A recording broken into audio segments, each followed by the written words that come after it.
Historias de mi familia.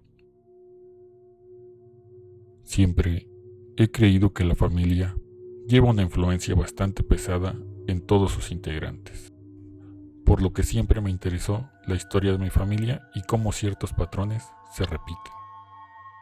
Mi familia materna viene de un lugar llamado Tlacotepec. Mi bisabuelo era español. No tengo idea de por qué llegó aquí. Y mi bisabuela dicen que era bruja. Era un pueblo aislado, pero no tanto, porque mi abuela desde muy pequeña le tocó esconderse en el monte, cuando venían los soldados de la Revolución Mexicana. Mi abuelita era una persona muy tierna y frágil. Nadie entendió por qué se casó con mi abuelo, que era muy fuerte y frío. Ella era muy miedosa, pero recuerda que en alguna ocasión, cuando iba al río a bañarse, una especie de hombre, con patas de gallo, la correteó. Simplemente emergió del agua y fue tras de ella. En mi vida había oído algún otro relato de este tipo de hombres. Incluso estuve incrédula por años. Hasta hace poco escuché que en Michoacán pasó algo similar con este tipo de seres. Mi abuela nunca nos contaba muchas cosas, y mucho menos de sus hijas. En algún momento supimos que su madre era bruja. En su mayoría hacía trabajos blancos, pero nunca negó hacerlos negros. Creo que mi abuela nunca quiso saber de aquello. Mi madre recuerda que ella tenía escasos 6 años y simplemente salió de la casa con mi madre y mis tías. Recuerdo vagamente dónde ocurrió, pero lo que sí recuerdo es que ella nos narró que vio un extraño pájaro, muy bonito por cierto, con muchos colores brillantes. Lo último que recuerda es que siguió al pájaro para atraparlo, y lo siguiente es que despertó en una especie de mesa entre gente rezando. Lo que le contó mi tía es que nadie vio al pájaro, solamente vieron cuando su pequeño cuerpo quedó inconsciente en el piso. La llevaron al doctor y nadie le daba razón, hasta que unas personas le recomendaron ir con unos hermanos a otro pueblo, para que la ayudaran a regresar, ya que se había quedado sin alma. Lo siguiente que contó mi tía es que tuvieron que estar rezando estos hermanos día y noche, para que mi madre despertara.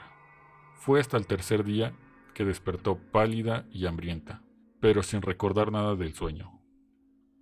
Los hermanos fueron muy amables, ya que nunca le cobraron nada.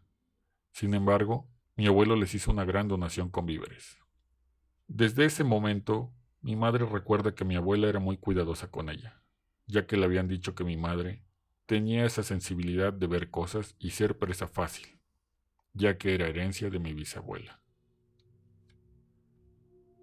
A veces nos contaba que se veían las brujas desde la casa.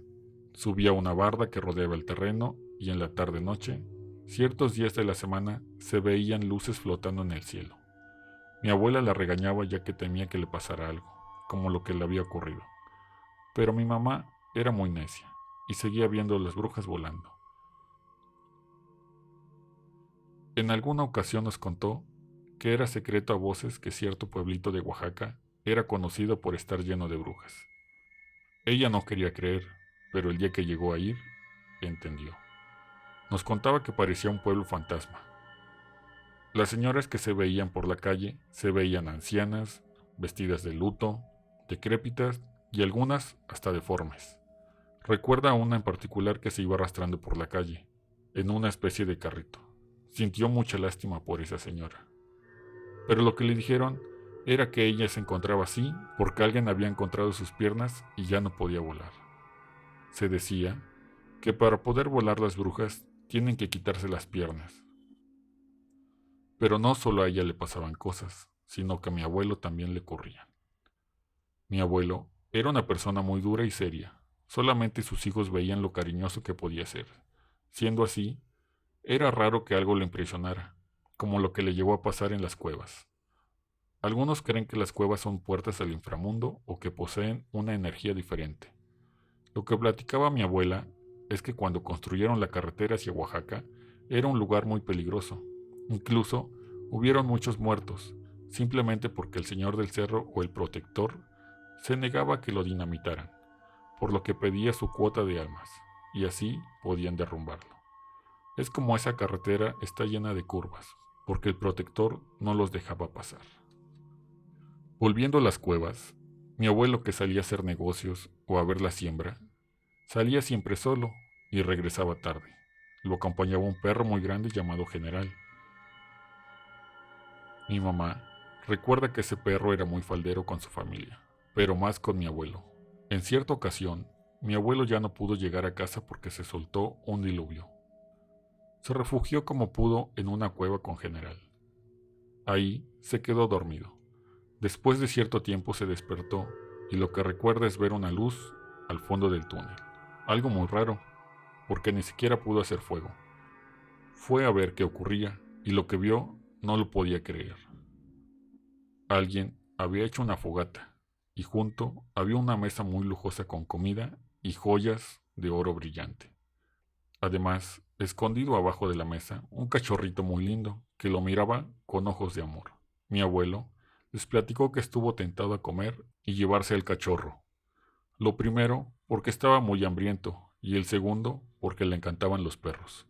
Las joyas no le interesaban, porque para él eso era robar. Sin embargo, cuando estuvo a nada de acariciar al perrito, General empezó a gruñir y a ladrar como si viera algo más allá de esas cosas.